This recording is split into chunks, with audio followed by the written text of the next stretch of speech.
नमस्कार दोस्तों, स्वागत है आपका सिद्धवॉइस में। सिद्धवॉइस की तरफ से हमने जो एनसीईआरटी की डिकोडिंग सीरीज चालू की है, उस सीरीज में आज हम बात करने जा रहे हैं जो 9th क्लास की हमारी जियोग्राफी की बुक है, उस बुक की यहाँ पर हम बात करेंगे। और आज के इस लेक्चर में हम इसी बुक के 5th चैप्टर को पढ़ने जा रहे हैं, जिसका नाम है natural vegetation and wild life. तो आज के इस लेक्चर में इन डिटेल में जो हमारा इंडिया है, हमारे इंडिया में जो नेचुरल वेजिटेशन है, मतलब जो वनस्पति जीवन और जो प्राणी जीवन है, वो हमें किस प्रकार से देखने को मिलता है, उसकी इन डिटेल में आज के इस लेक्चर में हम बात करने वाले हैं। तो चलिए आज के हमारे पहले पॉइंट से यहाँ पे हम शुरुआत करते हैं। Our country India is one of the 12 mega biodiversity country of the world with about 47,000 plant species. India occupies 10th place in the world and 4th place in Asia in a plant diversity. There are about 15,000 flowering plants in India, which account 6% in the world total number of the flowering plants. The country has many non-flowering plants such as ferns, algae and fungi. India also has approximately 90,000 species of the animal as well as rich variety of fishes in the fresh and marine water. तो देखिए जो हमारा India है, हमारे India में जो biodiversity है वो काफी अधिक हद तक हमें देखने को मिलती है। हमारे इंडिया में अगर बात करें तो एक हमें मेगा बायोडाइवर्सिटी स्पॉट देखने को मिलता है। मतलब विश्व में देखिए कुल ऐसे 12 देश हमें देखने को मिलते हैं जहां पे हमें मेगा बायोडाइवर्सिटी देखने को मिलती है, जिनमें से हमारा इंडिया भी एक उसका पार्ट है। उसी समय अगर यहाँ पर हम जो प्लांट, जो भिन्न भिन्न प्रकार की वनस्पतियां है, उनकी बात करें तो देखिए यहाँ पे हमारे इंडिया में जो प्लांट्स है, उस प्लांट के हमें 47,000 स्पीशीज देखने को मिलती है, जो कि विश्व में हमें 10th नंबर पे देखने को मिलता है। और अगर हम एशिया की बात करें तो हमारा इंडिया वहां पे 4th नंबर पे आता हुआ हमें देखने को मिलता है। उसी समय जो फूलों की बात करें, फूलों की जो भी स्पीशीज होती है, जो भी प्रजातियां होती है, उनकी यहाँ पर हम बात करें तो देखिए हमारे इंडिया में लगभग 15,000 इस प्रकार की फूलों की प्रजातियां देखने को मिलती है, जो कि विश्व का 6% जो भी फूल होते हैं उनकी जो प्रजातियां है उसको कवर करती हुई हमें देखने को मिलती है। उसी समय जो फूलों के अलावा दूसरी जो भी वनस्पतियां है उनमें हमें फर्न देखने को मिलता है, अलगाई देखने को मिलता है, फंगई देखने को मिलता है। इसकी भी कई सारी वैरायटीज हमें हमारे इंडिया में देखने को मिलती है। अगर यहाँ पर हम एनिमल की बात करें, अगर यहाँ पर हम प्राणी जीवन की बात करें तो देखिए हमारे इंडिया में लगभग 90,000 एनिमल्स की प्रजातियां देखने को मिलती है। उसके अलावा जो हमारा फ्रेश वाटर और जो मराइन वाटर है, वहां पे भी हमें जो फिश होती है, जो मछलियां होती है, उसकी भी कई सारी प्रजातियां हमें हमारे इंडिया में देखने को मिलती है। यहाँ पर अब हम बात करेंगे नेचुरल वेजिटेशन की। Natural vegetation refer to the plant community growing naturally without the human and has been left undisturbed by the human for a long time. This is termed as a virgin vegetation. Thus, cultivated crops and fruits orchards form part of the vegetation, but not a natural vegetation. The term flora is used to denote the plants of the particular regions or a period. Similar, the species of the animal are referred to as a fauna. This huge diversity in flora and fauna kingdom is due to the following factors. तो देखिए जो हमारा natural vegetation है, आखिर हम किसे natural vegetation कहेंगे? यहाँ पे अगर नेचुरल वेजिटेशन को हमें समझना है तो नेचुरल वेजिटेशन के यहाँ पे कुछ कंडीशन होने जरूर होते हैं। सबसे पहला है, जो भी वेजिटेशन किसी एक एरिया में ग्रो होता हुआ हमें देखने को मिलता है, इट शुड बी नेचुरल। मतलब वहां पे जो भी मनुष्य है, उस मनुष्य का वहां पे कोई भी इंटरफेरेंस या कोई भी हस्तक्षेप हमें वहां पे मिलना नहीं चाहिए। जो भी वेजिटेशन, जो भी वनस्पति उस एरिया में ग्रो कर रही है, वो फुल्ली नेचुरली होनी चाहिए, और उसी समय वहां पे जो मनुष्य है या जो ह्यूमंस है उसका जो भी इंटरफेरेंस है या उसका जो भी डिस्टर्ब वहां पे बनता है, it should be not there. तो उसी एरिया में जो वेजिटेशन हम देखने को मिलता है और जो कि लॉन्ग पीरियड के लिए हमें देखने को मिलता है, उसे हम कहेंगे natural vegetation. In other word में अगर यहाँ पर हम कहें कि जिस किसी भी एरिया में जो भी वेजिटेशन हमें बनता हुआ या ग्रो होता हुआ या उसकी वृद्धि होती हुई हमें देखने को मिलती है, और वहां पे उस एरिया में जो मनुष्य है उसका किसी भी प्रकार का हस्तक्षेप अगर हमें देखने को ना मिले, तो वहां पे जो भी वेजिटेशन हमें देखने को मिलता है तो उसे हम नेचुरल वेजिटेशन या नैसर्गिक वनस्पतीय संपदा कह सकते हैं। ये हमारे लिए सबसे महत्वपूर्ण कंसेप्ट यहाँ पे बनता हुआ देखने को मिलता है। और यहाँ पे जो भी वेजिटेशन हमें देखने को मिलता है उसे कहा जाता है वर्जिन वेजिटेशन। मतलब विदाउट ह्यूमन इंटरफेरेंस किसी एक एरिया में जो वेजिटेशन हमें देखने को मिलता है उसे हम नेचुरल वेजिटेशन या वर्जिन वेजिटेशन कह सकते हैं। यहाँ पे देखिए जो कल्टीवेटेड क्रॉप्स होते हैं, फ्रूट्स होते हैं, या जो कोई भी ऑर्चर्ड्स के बाग हमें देखने को मिलते हैं, they are the part of the vegetation but not part of the natural vegetation. यहाँ पे कल्टीवेटेड क्रॉप, फ्रूट्स और जो ऑर्चर्ड्स के बाग होते हैं वहां पे हमें ह्यूमन का इंटरफेरेंस देखने को मिलता है। तो वहां पे वो जो बाग होते हैं वो वेजिटेशन का पार्ट या वनस्पति का पार्ट होते हैं, लेकिन जो नेचुरल वेजिटेशन की यहाँ पर हम बात कर रहे हैं उसका वो यहाँ पे हम पार्ट देखने को नहीं मिलते। यहाँ पे एक फ्लोरा नामक टर्म को यूज किया गया है। फ्लोरा हम किसे कहते हैं? जो प्लांट वनस्पतियां है या जो भिन्न भिन्न वनस्पति हमें देखने को मिलती है तो उन्हें यहाँ पे फ्लोरा के नाम से जाना जाता है, जो कि हमें एक पर्टिकुलर एरिया या पर्टिकुलर समय में उगती हुई या उनकी ग्रोथ होती हुई हमें देखने को मिलती है। जिस प्रकार से यहाँ पे हमने प्लांट के लिए फ्लोरा ये जो टर्म है इसका इस्तेमाल किया है, उसी प्रकार से जो एनिमल्स होते हैं, जो प्राणी जीवन होता है, उसके लिए फौना नामक एक टर्म यहाँ पे हमें यूज किया हुआ देखने को मिलता है। तो इस प्रकार की ये जो फ्लोरा और ये जो फौना है, मतलब प्लांट और जो एनिमल्स है, उनकी जो बायोडाइवर्सिटी है वो हमें हमारे एरिया में काफी अधिक वे में देखने को मिलती है। साइड में यहाँ पे एक डू यू नो दिया गया है, उसे जरा देख लेते हैं। The virgin vegetation which are purely Indian are known as endemic or indigenous species, but those which have come from the outside of the India are termed as exotic plant। तो देखिए यहाँ पे इंडोजेनिक प्लांट्स और exogenic plant ये दो term हमें देखने को मिलती है। यहाँ पे जो इंडोजेनिक प्लांट या जिसे हम एंडेमिक प्लांट भी कहते हैं, इट इज वर्जिन वेजिटेशन, मतलब उस पर्टिकुलर एरिया में ही हमें वो वेजिटेशन देखने को मिलता है। वो जो वेजिटेशन है वो किसी एक दूसरे एरिया से यहाँ पे आया हुआ हमें नहीं देखने को मिलता। उस प्रकार का जो वेजिटेशन होता है उसे हम इंडिजीनियस वेजिटेशन या एंडेमिक वेजिटेशन कह सकते हैं। और जो दूसरे एरिया से इस एरिया में जो प्लांट आया है तो उसे हम एक्सोटिक प्लांट्स कहते हैं। यहाँ पे इंडोजेनिक या एंडेमिक और एक्सोजेनिक ये जो प्लांट के दो प्रकार है, इसको आपको ध्यान में रखना है। तो देखिए जो हमारे इंडिया में जो हमें फ्लोरा और फौना, जो वनस्पति और जो प्राणी है, उनके बीच में जो काफी अधिक मात्रा में बायोडाइवर्सिटी देखने को मिलती है, उसके पीछे कुछ फैक्टर हमें देखने को मिलते हैं। वो जो फैक्टर है उसकी इन डिटेल में आने वाली जो स्लाइड्स है वहां पे हम बात करने वाले हैं। तो सबसे पहले यहाँ पर हम बात करेंगे रिलीफ फीचर की। तो रिलीफ फीचर में सबसे पहले नंबर पे हमें लैंड देखने को मिलती है, जमीन देखने को मिलती है, तो उसकी यहाँ पर हम बात करेंगे। Affect the natural vegetation directly and indirectly. The nature of the land influence the type of vegetation. The fertile level is generally devoted to the agriculture. The undulating rough terrains are area where grasslands and woodlands develop and give shelter to the variety of wild life.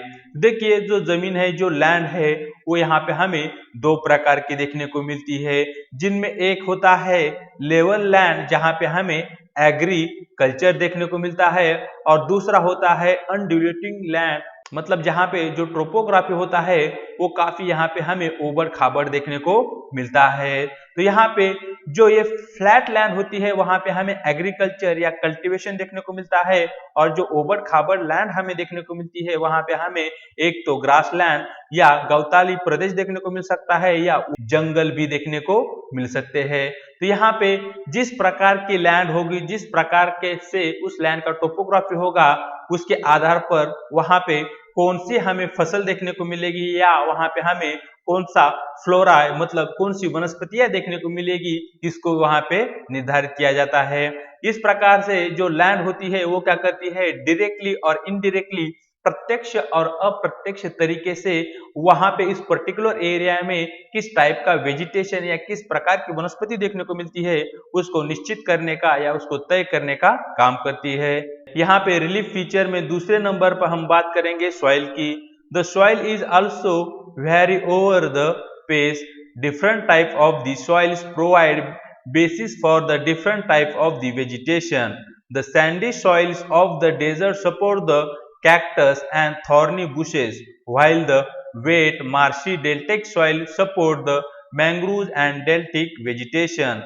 The hill slopes with the some depth of the soil have a conical trees. तो देखिए यहाँ पे जो soil होती है, जो मृदा होती है, वो हमें प्लेस टू प्लेस वेरी करती हुई या भिन्न भिन्न प्रकार की देखने को मिलती है। यहाँ पे जो डिफरेंट प्रकार की सॉइल्स हमें देखने को मिलती है, उसी के कारण उस सॉइल पे भी हमें भिन्न भिन्न प्रकार का वनस्पति जीवन देखने को मिलता है। अगर यहाँ पे हम जो रेगिस्तान के एरिया में जो सॉइल हमें देखने को मिलती है वो सैंडी सॉइल होती है, मतलब वो वहां पे एक रेतीली मृदा हमें देखने को मिलती है। अब यहाँ पे ये जो रेतीली मृदा होती है वहां पे हमें कैक्टस या जो थॉर्नी बुशेस होते हैं, या जहाँ पे जो वनस्पतियां होती है उन पे हमें कई सारे कांटे देखने को मिलते हैं, उस प्रकार की वनस्पतियां यहाँ पे हमें जो सैंडी सॉइल्स होती है वहां पे देखने को मिलती है। और दूसरे प्रकार में जहाँ पे वेट मार्शी और डेल्टिक सॉइल होती है उस एरिया में हमें मैंग्रोव जो फॉरेस्ट होते हैं, मैंग्रोव जो वनस्पति होती है वो वनस्पति यहाँ पे हमें देखने को मिलती है। इस प्रकार की सॉइल यहाँ पे हमें जो सुंदरबन डेल्टा है या जो हमारे भिन्न भिन्न नदियां है उनके जो भी डेल्टास है उस एरिया में देखने को मिलती है।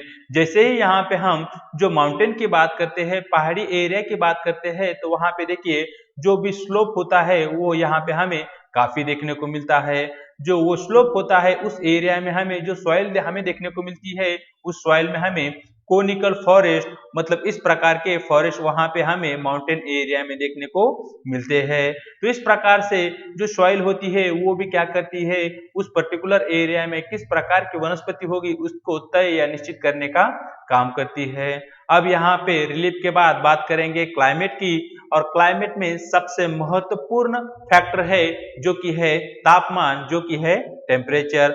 समझते हैं टेम्परेचर को। The character and the extent of the vegetation are mainly determined by temperature along with the humidity in the air, precipitation and soil.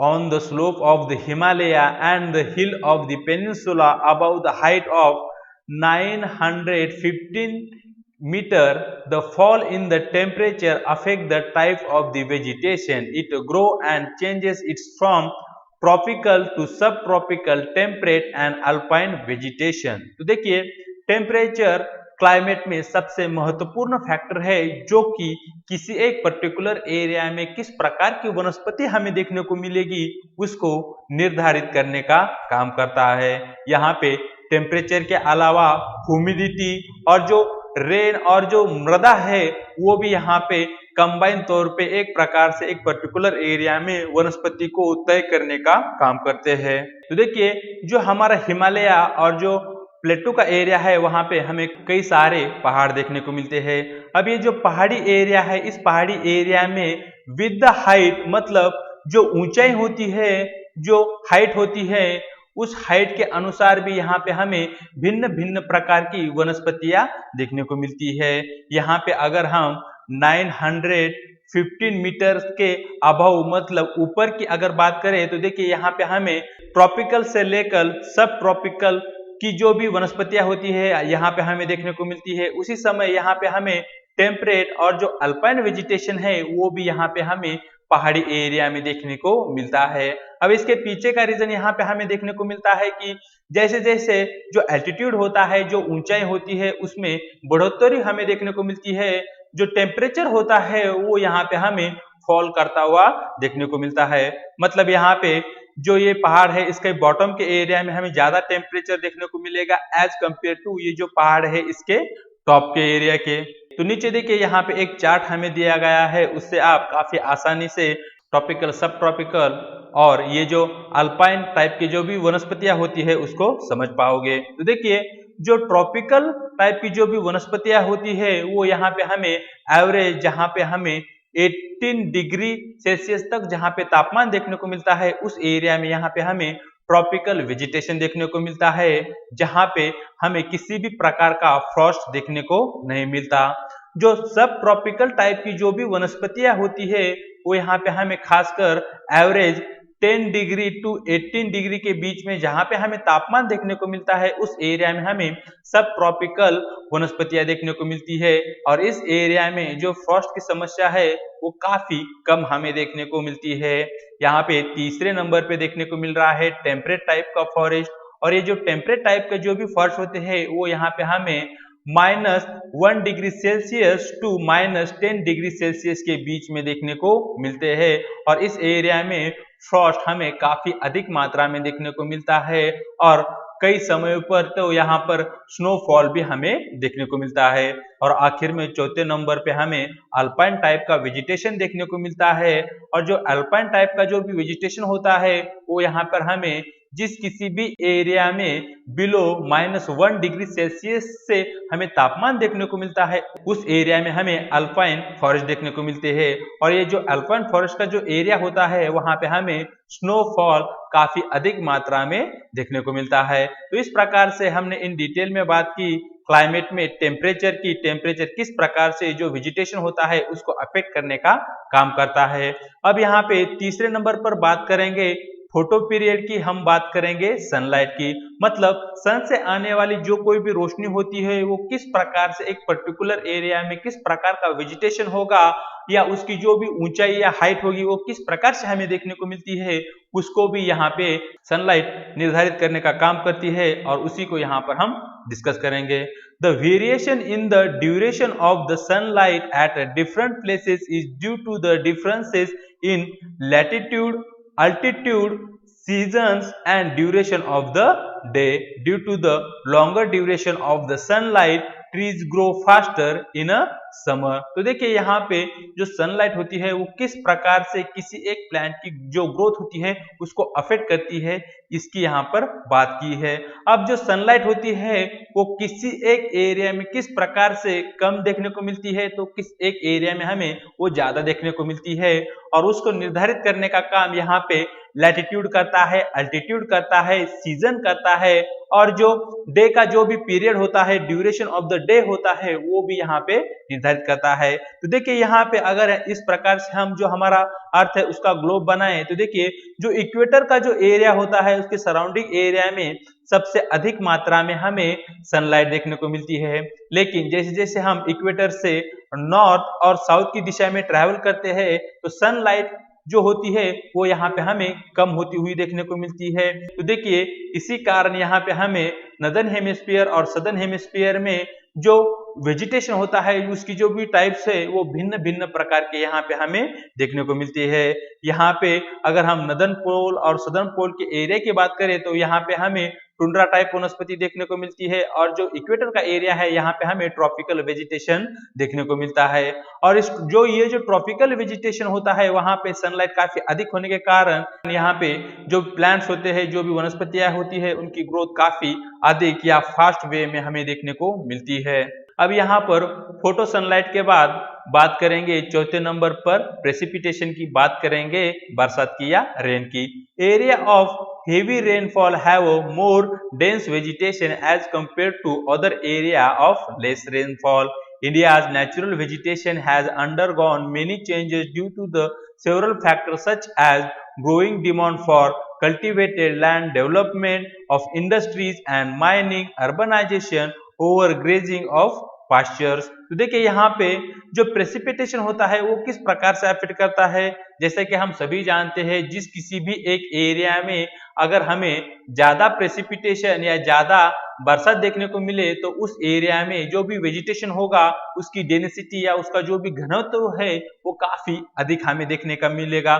For example जो हमारा इंडिया है, हमारे इंडिया का वेस्टर्न घाट में जो पश्चिम का जो भी तट का जो एरिया है उस एरिया में काफी अधिक मात्रा में हमें जो वेजिटेशन है वो उसकी डेंसिटी देखने को मिलती है। उसी समय जो नॉर्थ ईस्ट के जो स्टेट है वहां पे भी काफी अधिक हमें वनस्पति की डेंसिटी देखने को मिलती है, क्योंकि इस एरिया में काफी अधिक मात्रा में लगभग 200 सेंटीमीटर के अराउंड यहाँ पे हमें बरसात देखने को मिलती है हर साल। तो इसी कारण इस एरिया में काफी अधिक वेजिटेशन की डेंसिटी हमें देखने को मिलती है। और उसके अलावा यहाँ पे जब हम राजस्थान, गुजरात, यहाँ पे जो भी रेगिस्तान का जो एरिया है उसकी बात करते हैं तो यहाँ पे देखिए जो बरसात होती है, जो पानी होता है वो काफी कम हमें देखने को मिलता है, जिसके कारण यहाँ पे जो भी वेजिटेशन है वो यहाँ पे हमें काफी कम देखने को मिलता है। तो इस प्रकार से प्रेसिपिटेशन या बरसात जो कोई भी पर्टिकुलर एरिया में जो वेजिटेशन होता है उसको काफी हद तक यहाँ पे हमें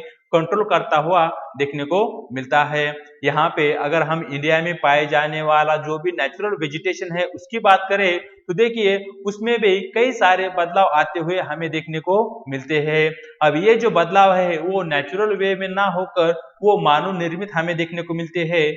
ये जो बदलाव है इनमें सबसे पहले हमें देखने को मिलता है जो कल्टिवेटेड लैंड है, मतलब खेती के इस्तेमाल के लिए यहाँ पे हमें जमीन चाहिए, इसलिए हमने यहाँ पे क्या किया, जो भी एक पर्टिकुलर एरिया में जो भी वेजिटेशन था उसको क्लियर किया और वहां पे हमने खेती के लिए जमीन बनाई। उसी समय यहाँ पे हमें जो इंडस्ट्रीज है उनको स्टैब्लिश करना है और पर्टिकुलर एक एरिया में जो इंडस्ट्री है उनके लिए जो भिन्न भिन्न प्रकार के खनिज हमें चाहिए उन खनिज को निकालने के लिए यहाँ पे हमने माइनिंग भी किया।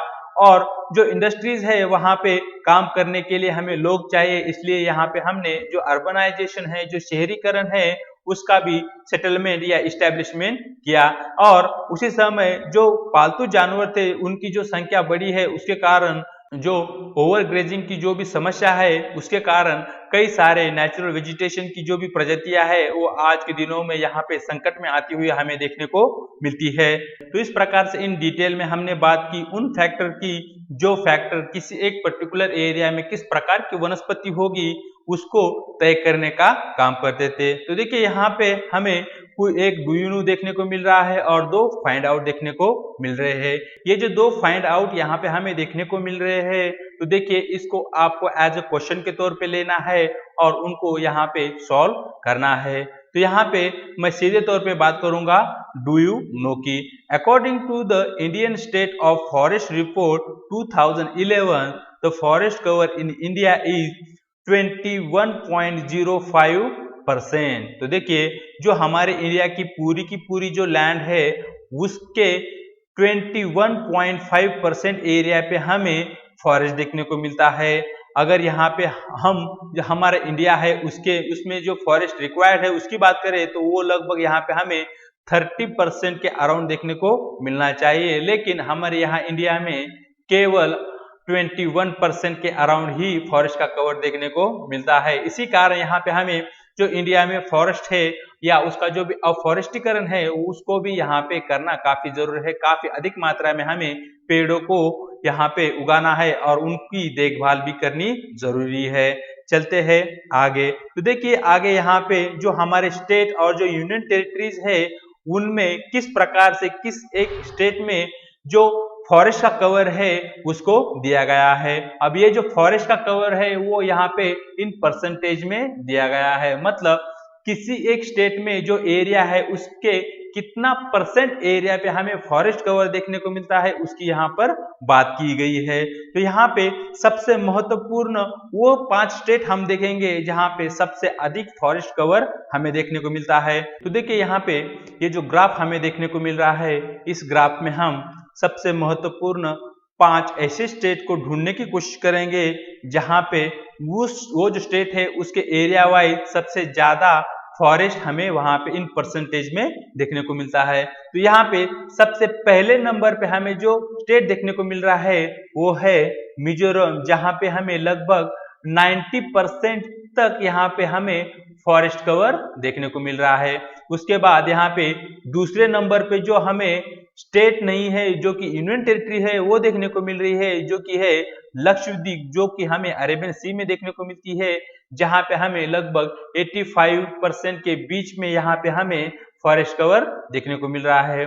उसके बाद तीसरे नंबर पे हमें अंडमान और जो निकोबार के जो भी आइलैंड्स है वो देखने को यहाँ पे मिलते हैं, क्योंकि इस एरिया में भी हमें लगभग 80% के ऊपर यहाँ पे हमें फॉरेस्ट कवर देखने को मिल रहा है। यहाँ पे चौथे नंबर पे हमें दो स्टेट देखने को मिल रहे हैं, जिनमें एक है अरुणाचल प्रदेश और दूसरा यहाँ पे हमें देखने को मिल रहा है वो है Nagaland.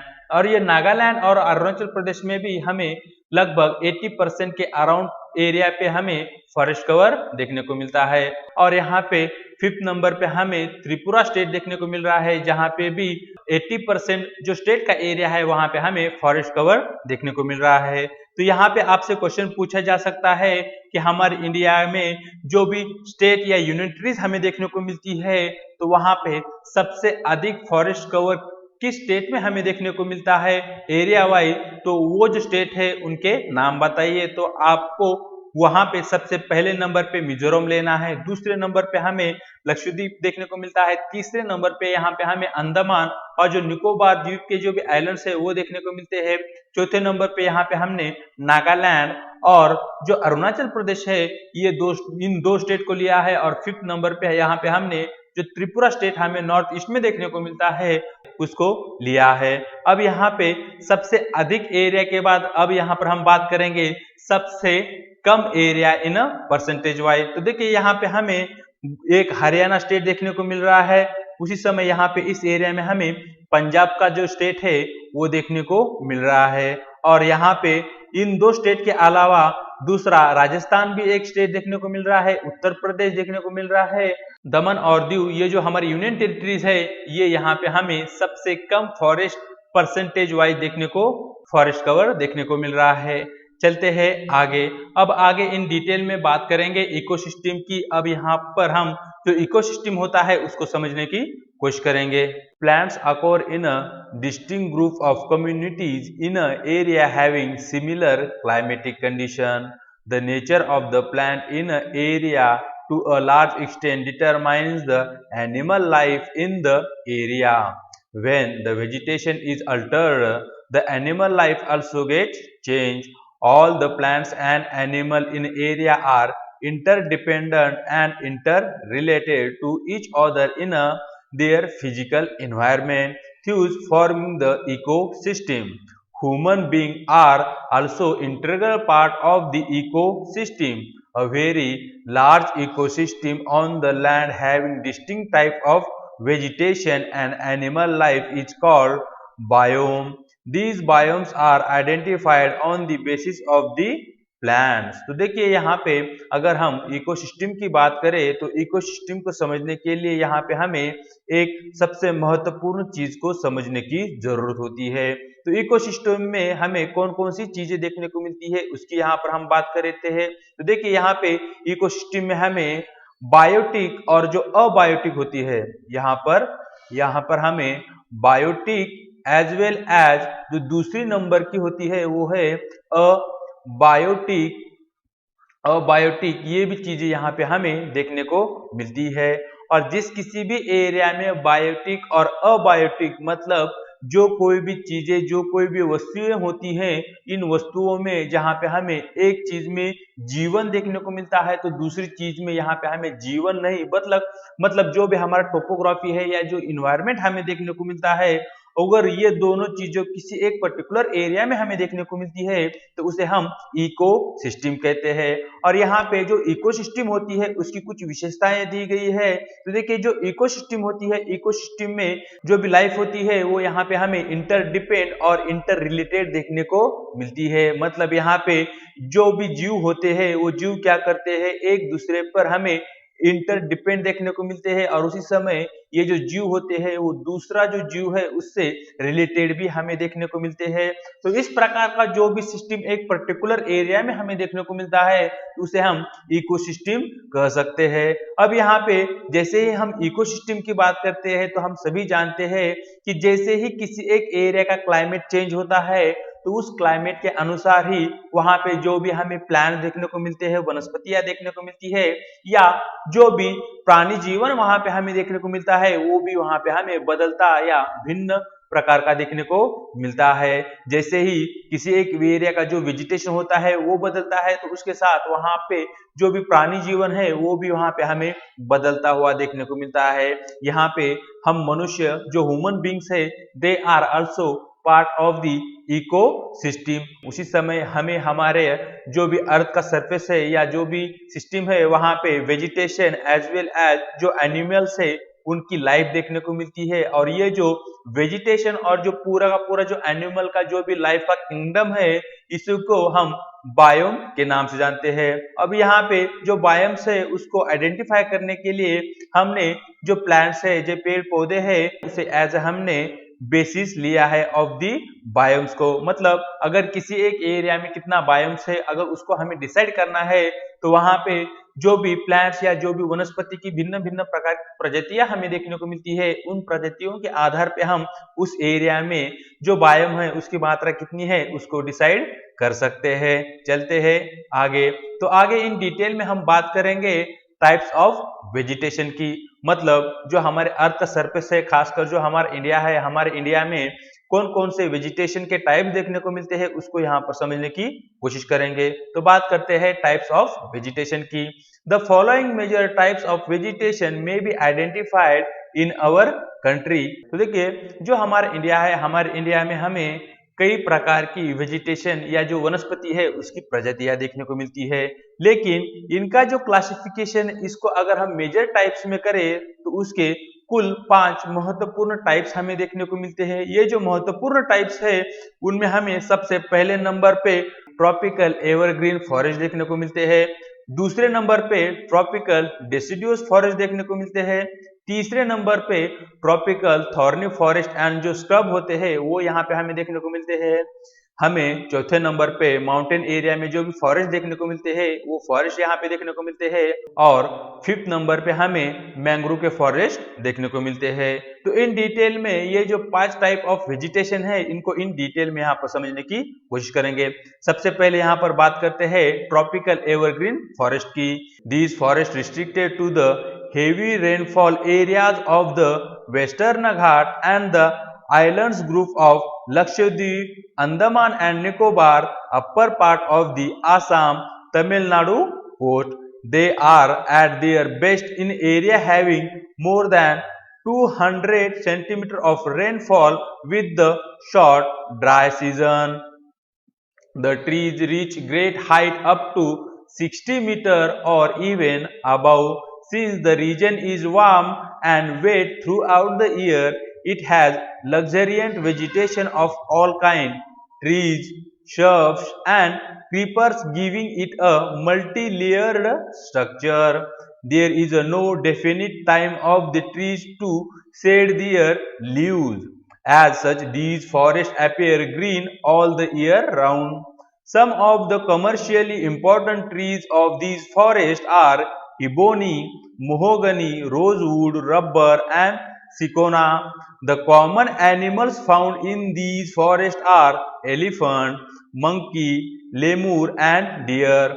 The one-horned rhinos are found in the jungles of the Assam and West Bengal. Beside these animals, plenty of birds and bat sloths, scorpions and snails are also found in these जंगल। तो देखिए जो हमारा India है हमारे India में हमें जो tropical evergreen forest है वो खासकर जिस किसी भी एरिया में हमें हेवी रेनफॉल देखने को मिलता है, मतलब जिस किसी भी एरिया में हमारे इंडिया में काफी अधिक मात्रा में बरसात होती है उस एरिया में हमें जो ट्रॉपिकल एवरग्रीन जो फॉरेस्ट है उसका एरिया देखने को मिलता है।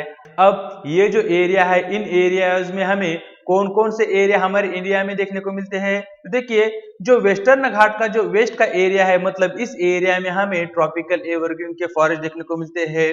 उसी समय यहाँ पे जो अरेबियन सी है, अरेबियन सी में यहाँ पे हमें लक्षद्वीप के जो भी आइलैंड्स है वो देखने को मिलते हैं। और यहाँ पे बे ऑफ बंगाल में हमें जो अंडमान और जो निकोबार के द्वीप है उनके समूह देखने को मिलते हैं। इन समूहों में भी हमें एवरग्रीन या ट्रॉपिकल एवरग्रीन फॉरेस्ट देखने को मिलते हैं। उसके अलावा यहाँ पे नॉर्थ ईस्ट में जो आसाम स्टेट है, आसाम स्टेट और लगभग जो नॉर्थ ईस्ट के जो 7 स्टेट है वहां पे भी हमें महत्वपूर्ण तौर पे जो ट्रॉपिकल एवरग्रीन फॉरेस्ट है उसके जंगल देखने को मिलते हैं। और जो तमिलनाडु है, तमिलनाडु का जो कोस्ट का जो भी एरिया है उस एरिया में भी हमें ट्रॉपिकल एवरग्रीन फॉरेस्ट देखने को मिलते हैं।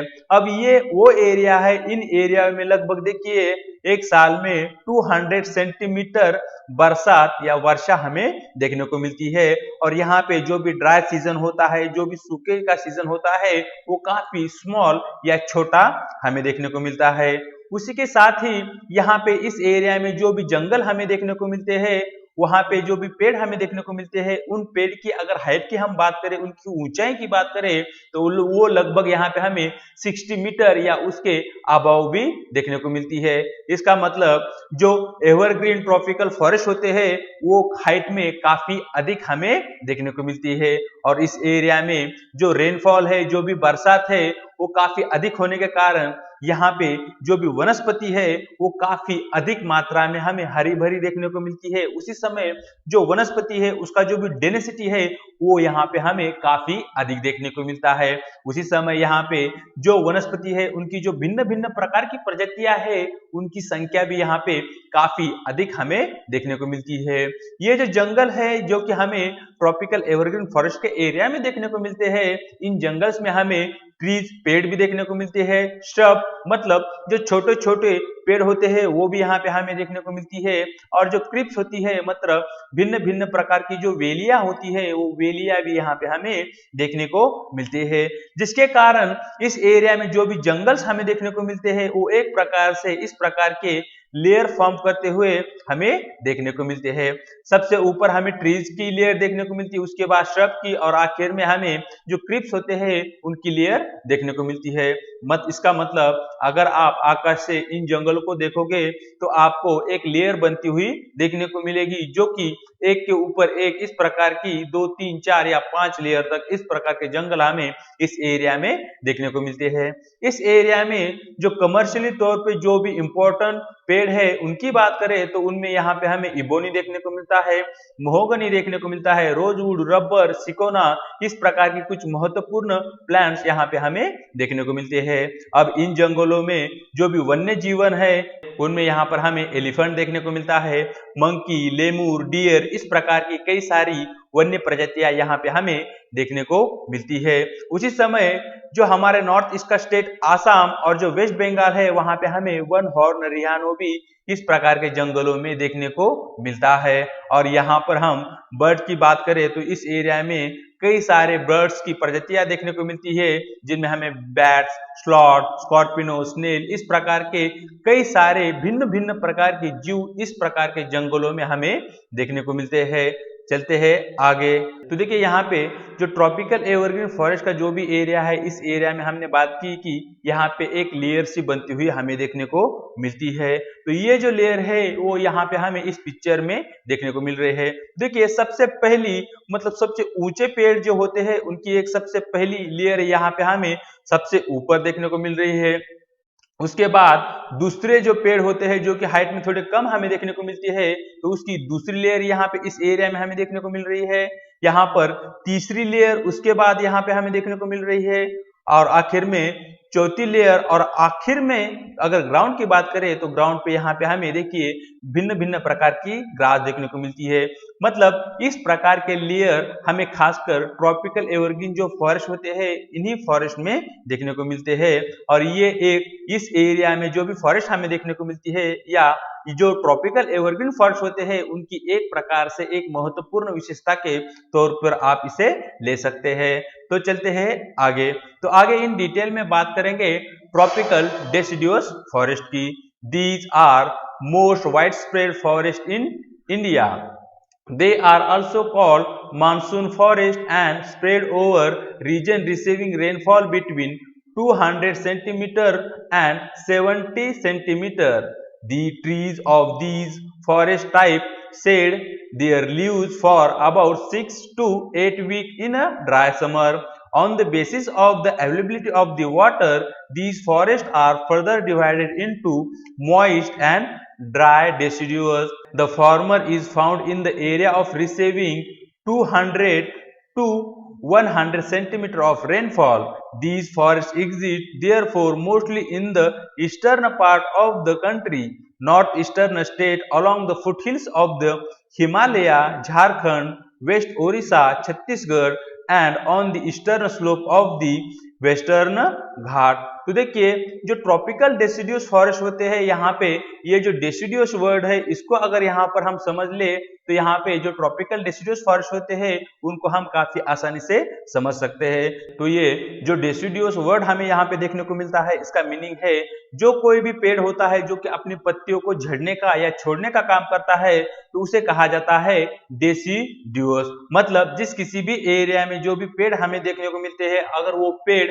उनकी जो भी पत्तियां है उसको झड़ने का एक विशिष्ट समय हो तो उसे हम कहेंगे डेसिडियस फॉरेस्ट। और यहाँ पे जो ट्रॉपिकल डेसिडियस फॉरेस्ट होते हैं उन्हीं की यहाँ पर हम बात कर रहे हैं। तो देखिए जो ट्रॉपिकल डेसिडियस फॉरेस्ट होते हैं वो इंडिया में हमें सबसे अधिक देखने को मिलते हैं। मतलब जो ट्रॉपिकल डेसिडियस फॉरेस्ट की जो भी प्रजातियां हैं वो यहाँ पे हमें हमारे इंडिया में सबसे अधिक एरिया में और सबसे अधिक संख्या में देखने को मिलती है। ये सबसे महत्वपूर्ण फैक्ट है, इसको आपको ध्यान में रखना है। उसी समय ये जो ट्रॉपिकल डेसिडियस फॉरेस्ट है उसे दूसरे एक नाम से जाना जाता है कि जो है मानसून फॉरेस्ट, क्योंकि जो हमारा इंडिया है हमारे इंडिया में मानसून टाइप का जो फॉरेस्ट हमें देखने को मिलता है और उस एरिया में सबसे अधिक फॉरेस्ट हमें यही ट्रॉपिकल डेसिडियस फॉरेस्ट के टाइप में देखने को मिलते हैं, उसी कारण उसे मानसून फॉरेस्ट के नाम से जाना जाता है। अब ये जो फॉरेस्ट है वो यहाँ पे हमें कौन से एरिया में देखने को मिलते हैं तो वो एरिया है जिस किसी भी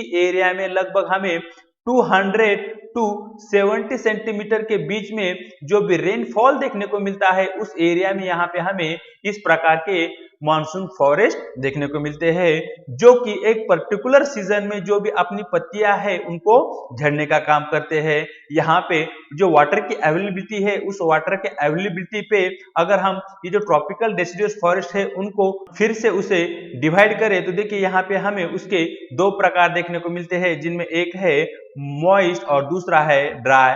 तो यहाँ पे मॉइस्ट और ड्राई डेसिडियस फॉरेस्ट ये यहाँ पे हमें मानसून फॉरेस्ट के दो फर्दर डिवीजन देखने को मिलते हैं। यहाँ पे जो मॉइस्ट डेसिडियस फॉरेस्ट होते हैं वो यहाँ पे हमें 200 टू 100 सेंटीमीटर के बीच में जो रेनफॉल का जो एरिया है उस एरिया में देखने को मिलते हैं और जो ड्राई डेसिडियस फॉरेस्ट होते हैं वो यहाँ पे हमें 100 टू 75 सेंटीमीटर का जो भी रेनफॉल का एरिया है उस एरिया में यहाँ पे हमें देखने को मिलते हैं। अगर यहाँ पर हम जो हमारा इंडिया है हमारे इंडिया में कौन कौन से पार्ट में खासकर किस प्रकार के फॉरेस्ट देखने को मिलते हैं इसकी अगर यहाँ पर हम बात करें तो देखिए हमारे इंडिया में जो ईस्टर्न पार्ट है मतलब यहाँ पे जो नॉर्थ ईस्ट के जो हमारे स्टेट है इन स्टेट में यहाँ पे हमें इस प्रकार के फॉरेस्ट देखने को मिलते हैं। उसी समय जो हमारा हिमालय है हिमालय का जो भी फुट हिल्स का जो एरिया है उस एरिया में भी यहाँ पे हमें इस प्रकार के फॉरेस्ट काफी अधिक मात्रा में देखने को मिलते हैं। उसके बाद झारखंड, वेस्ट ओडिशा, छत्तीसगढ़ और जो eastern slope of the Western Ghat है उस एरिया में भी यहाँ पे हमें इस प्रकार के मतलब मानसून टाइप के फॉरेस्ट देखने को मिलते हैं और जो कि हमारे इंडिया में सबसे अधिक एरिया पे स्प्रेड होते हुए हमें देखने को मिलते हैं। तो इसी को आगे कंटिन्यू करते हैं। Thick is the most dominant species of these forest. Bamboo, साल, शीशम, sandalwood, Kher, Kusum, arjuna and mulberry are other commercially important species. The dry deciduous forests are found in areas having rainfall between 100 centimeter and 70 centimeter. These forests are found in the rainier part of the peninsular plateau and the plains of the Bihar and Uttar Pradesh. There are open stretches in which thick sal, pimple, neem grow. A large part of these region has been cleared for the cultivation and some part are used for the grazing. In these forests, the common animals found are lions, tiger, pig, deer, elephant. A huge variety of birds, lizards, snakes and tortoise are also found here. तो देखिए जो हमारे monsoon forest है उस monsoon forest में सबसे महत्वपूर्ण पेशी की अगर हम बात करें वनस्पति के तो वो यहाँ पे हमें थिक की प्रजाति देखने को मिलती है जो कि काफी अधिक मात्रा में काफी अधिक संख्या में इस प्रकार के फॉरेस्ट में यहाँ पे हमें देखने को मिलती है। उसी समय यहाँ पे ये जो जंगल होते हैं मानसून फॉरेस्ट के उनमें हमें सबसे महत्वपूर्ण वनस्पतियां देखने को मिलती है जिनमें यहाँ पे हमें बांबू देखने को मिलता है, साल देखने को मिलता है, शीशम, सैंडलवुड, खेर, कुसुम, अर्जुन और जो मलबेरी के जो पेड़ होते हैं वो यहाँ पे हमें इसी एरिया में या इसी प्रकार के जंगल में देखने को मिलते हैं। यहाँ पर जैसे हम बात ही कर चुके हैं कि जो ड्राई डिसिडुअस फॉरेस्ट होते हैं वो यहाँ पे हमें 100 सेंटीमीटर टू 70 सेंटीमीटर के बीच में जिस किसी भी एरिया में हमें रेनफॉल देखने को मिलता है उस एरिया में यहाँ पे हमें ड्राई डिसिडुअस फॉरेस्ट देखने को मिलते हैं। अब ये जो ड्राई डिसिडुअस फॉरेस्ट का जो भी एरिया है वो खासकर यहाँ पे हमें जो हमारा पेनिनसुलर का प्लेटो का जो एरिया है उस एरिया में देखने को मिलते हैं। उसी समय बिहार में जो प्लेन का एरिया है और उत्तर प्रदेश का जो भी प्लेन का एरिया है उस एरिया में भी हमें ड्राई डिसिडुअस फॉरेस्ट देखने को मिलते हैं।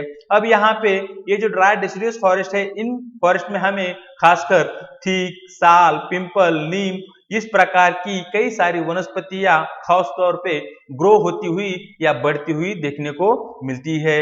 यहाँ पे जो भी ये फॉरेस्ट है यहाँ पे उनकी कटाई काफी अधिक मात्रा में हमें देखने को मिलती है क्योंकि जिस किसी भी एरिया में जो फॉरेस्ट है उनको ग्रो किया गया था या उनका नेचुरल ग्रोथ हुआ था उसको वहां पे जो फार्म लैंड है या जो खेती के लिए जमीन है उसमें वहां पे उसको कन्वर्ट किया है और जो बची हुई लैंड थी उसको ग्रेजिंग के लिए रखा हुआ हमें देखने को मिलता है।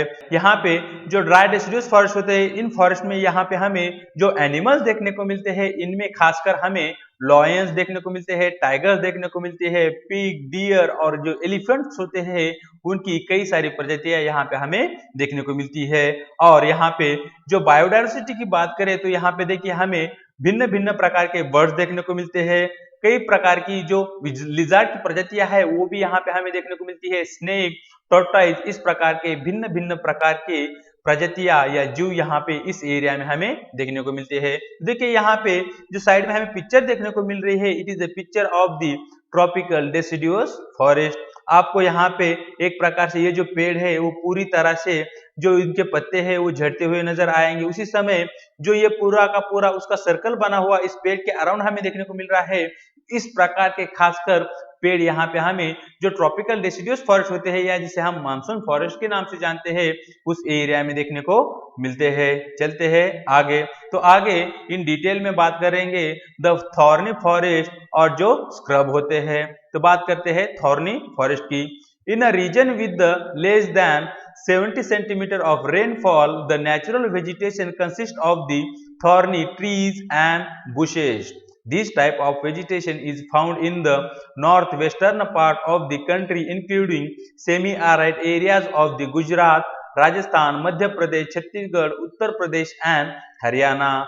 A cactus, palm, euphorbias, and cacti are the main plant species. Trees are scattered and have long roots penetrated deep into the soil in order to get moisture. The stems are succulent to conserve the water. Leaves are mostly thick and small to minimize the evaporation.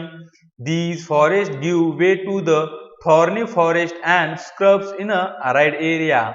In these forests, the common animals are rat, mice, rabbit, fox, wolf, tiger, lion, wild asses, horses and camel. तो देखिए यहाँ पे जिस किसी भी area में हमें thorny forest देखने को मिलते हैं तो उस एरिया में हमें जो रेनफॉल होता है वो लगभग 70 सेंटीमीटर या उससे बिलो देखने को मिलता है। मतलब हमारे इंडिया में जिस किसी भी एरिया में जो रेनफॉल होगा जो कि 70 या उसके नीचे अगर हमें देखने को मिले तो आप वहां पे कह सकते हैं कि उस एरिया में हमें थॉर्नी फॉरेस्ट के जो टाइप है वो देखने को वहां पे मिल सकते हैं। और यहाँ पे जो थॉर्नी फॉरेस्ट होते हैं वो काफी कटीले या काटिले हमें देखने को मिलते हैं, और यहाँ पे जो उनकी हाइट भी होती है वो भी यहाँ पे हमें काफी कम देखने को मिलती है। अगर यहाँ पे हम हमारा जो इंडिया है, हमारे इंडिया की बात करें, देखिए हमारे इंडिया में जो यहाँ पे जो ये नॉर्थ वेस्ट का जो एरिया है, जहाँ पे हमें राजस्थान देखने को मिलता है, कच्छ का एरिया देखने को मिलता है, उस एरिया में खासकर जो ये थॉर्नी फॉरेस्ट का जो एरिया है वो यहाँ पे हमें देखने को मिलते हैं। इस एरिया के अलावा यहाँ पे जो मध्य प्रदेश स्टेट है, मध्य प्रदेश के स्टेट में भी यहाँ पे हमें इस प्रकार के फॉरेस्ट देखने को मिलते हैं। छत्तीसगढ़, उत्तर प्रदेश और जो हरियाणा स्टेट है, इन स्टेट में भी यहाँ पे हमें थॉर्नी फॉरेस्ट या जो बुशेस वाले जो फॉरेस्ट होते हैं वो यहाँ पे हमें देखने को मिलते हैं। अब यहाँ पे ये जो फॉरेस्ट है, इस फॉरेस्ट में पाए जाने वाले महत्वपूर्ण जो वनस्पतियां हैं उनकी बात करें तो इनमें यहाँ पे हमें कैकेसियस देखने को मिलता है, पाल्म नामक ट्री देखने को मिलती है, इम्फोरबियाज ये जो वनस्पति है ये भी यहाँ पे हमें देखने को मिलती है, और कैकेटिया, इस प्रकार की कुछ महत्वपूर्ण प्लांट की पेशीज हमें इस एरिया में देखने को मिलती है। यहाँ पे पाए जाने वाले भी जो भी जंगल है उनकी विशेषताएं की बात करें तो देखिए ये जो जंगल होते हैं उनकी डेंसिटी हमें काफी कम देखने को मिलती है। मतलब यहाँ पे इस प्रकार के जो भी जंगल हमें देखने को मिलते हैं वो काफी स्कैटर या बिखरे हुए या इन पैचेस में हमें देखने को मिलते हैं। यहाँ पे इस एरिया में जो भी प्लांट्स होता है, जो भी वनस्पति का पौधा होता है, उसकी जो रूट्स होते हैं वो जमीन में काफी डीप तक हमें देखने को मिलते हैं। इसके पीछे का रीजन ये है कि इस एरिया में जो बरसात की जो भी मात्रा है वो काफी कम होती है। मतलब इस एरिया में पानी की काफी अधिक मात्रा में हमें किल्लत देखने को मिलती है। इसीलिए जमीन में जिस किसी भी एरिया में पानी मिलता हो उस पानी को निकालने के लिए यहाँ पे के जो भी पेड़ पौधे होते हैं वो क्या करते हैं, जो अपने रूट्स होते हैं उनको इन डीप में पेनिट्रेट करने का काम करते हैं, और वहां से जो कोई भी उन्हें मॉइस्चर निकलता है उस मॉइस्चर को निकालने का वो काम करते हैं। उसी समय यहाँ पे जो कोई भी पेड़ होते हैं उनके जो भी स्टेम्स होते हैं हमें देखने को मिलते हैं, वो यहाँ पे हमें सकुलेंट देखने को मिलते हैं जो कि वाटर को कंजर्व करने का काम करते हैं। उसी समय यहाँ पे जो भी पेड़ हमें देखने को मिलते हैं उनके जो लीव्स होते हैं या उनके जो पत्ते होते हैं वो साइज में यहाँ पे हमें स्मॉल देखने को मिलते हैं, लेकिन जो उनकी थिकनेस है वो यहाँ पे हमें काफी अधिक देखने को मिलती है, जो कि जो भी इवापोरेशन ऑफ द वाटर है उसको मिनिमाइज करने का काम करते हैं। तो आप जो जंगल का एरिया है, खासकर हमारा जो राजस्थान, जो उत्तर प्रदेश का कच्छ का एरिया है, उस एरिया में अगर कोई भी जंगल हो, वहां के जंगल को आप विजिट करोगे तो आप पाओगे कि उनके लीव्स काफी छोटे हमें देखने को मिल रहे हैं। जैसे कि जो बाबुल का ट्री होता है, बाबुल का जो ट्री होता है उसके लीव आप देख पाओगे काफी छोटे हमें देखने को मिलते हैं। यहाँ पे जो भी फॉरेस्ट हमें देखने को मिलते हैं, इस फॉरेस्ट में जो भी एनिमल्स हमें देखने को मिलते हैं, ये जो एनिमल्स है उनकी बात करें तो इनमें यहाँ पे हमें खासकर रैट्स देखने को मिलते हैं, माइक्स देखने को मिलते हैं, rabbit, fox, wolf, tiger, lion, wild ass, horses and camel, इस प्रकार के कई सारे एनिमल्स या वन्य प्रजातियां यहाँ पे हमें देखने को मिलती है। तो देखिए यहाँ पे जो थॉर्नी फॉरेस्ट होते हैं या स्क्रब के जो भी फॉरेस्ट होते हैं वो यहाँ पे हमें इस प्रकार से देखने को मिलते हैं। तो देखिए यहाँ पे आप देख पा रहे होंगे, यहाँ पे ये जो पेड़ है, इस पेड़ की जो पत्तियां है वो काफी छोटी हमें देखने को मिल रही है। उसी समय ये दूसरा कैक्टस का पेड़ है, यहाँ पे हमें देखने को मिल रहा है, कैक्टस का पौधा यहाँ पे हमें देखने को मिल रहा है। इसके जो भी लीव्स है, इसके जो भी पत्ते हैं वो मोटाई में हमें काफी अधिक या काफी बड़े देखने को मिल रहे हैं। उसी समय ये जो पेड़ है उनके जो भी रूट्स है वो जमीन में काफी गहराई तक या काफी डीप हमें देखने को मिलते हैं। तो इस प्रकार के जंगल हमें खासकर जो हमारा इंडिया है, हमारे इंडिया का जो नॉर्थ वेस्ट का जो एरिया है उस एरिया में देखने को मिलते हैं। तो देखिए आगे यहाँ पर हम थॉर्नी फॉरेस्ट के बाद बात करेंगे माउंटेन फॉरेस्ट की। In mountain areas the decrease in temperature with the increasing altitude leads to the corresponding changes in the natural vegetation. As such, there is a succession of the natural vegetation built in the same order as we see from tropical to tundra region. These wet temperate type of the forest are found between the 1000 to 2000 meters of the height. Evergreen broadleaf trees such as oak, oceanuts, predominant between 1500 to 3000 meter. Temperate forest containing coniferous forest like pine, deodar, silver, fir, spruce and cedar are found. तो देखिए जो mountain area होता है, mountain area की सबसे महत्वपूर्ण विशेषता यहाँ पे हमें देखने को मिलती है कि जैसे जैसे हाइट बढ़ती है तो जो भी टेम्परेचर होता है वो यहाँ पे हमें गिरता हुआ, या जो भी तापमान है वो यहाँ पे हमें कम होता हुआ देखने को मिलता है। और उसी के कारण यहाँ पे जो माउंटेन्स होते हैं उनमें यहाँ पे हमें भिन्न भिन्न प्रकार के फॉरेस्ट देखने को मिलते हैं। जैसे कि जो हमारा अर्थ है, हमारा अर्थ पे जो इक्वेटर का एरिया है, इक्वेटर के एरिया में यहाँ पे हमें ट्रॉपिकल एवरग्रीन फॉरेस्ट देखने को मिलते हैं। उसके बाद यहाँ पे हमें टेम्परेट फॉरेस्ट देखने को मिलते हैं और आखिर में जो पोल का रीजन है वहां पे हमें टुंड्रा टाइप की जो भी वनस्पति होती है उस प्रकार की वनस्पति यहाँ पे हमें देखने को मिलती है।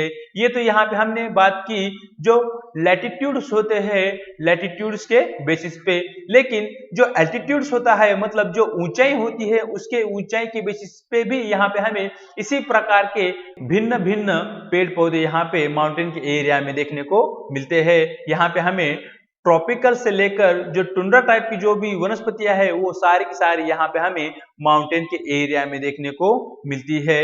यहाँ पे जो टेम्परेट टाइप के जो भी फॉरेस्ट होते हैं वो यहाँ पे हमें माउंटेन में 1000 टू 2000 मीटर की जो भी हाइट होगी उस हाइट पे यहाँ पे हमें लगभग जो टेम्परेट टाइप के जो भी फॉरेस्ट होते हैं वो यहाँ पे हमें देखने को मिलते हैं। और ये जो टेम्परेट टाइप के जो फॉरेस्ट होते हैं इनमें यहाँ पे हमें ओक देखने को मिलता है, चेस्टनट देखने को मिलता है।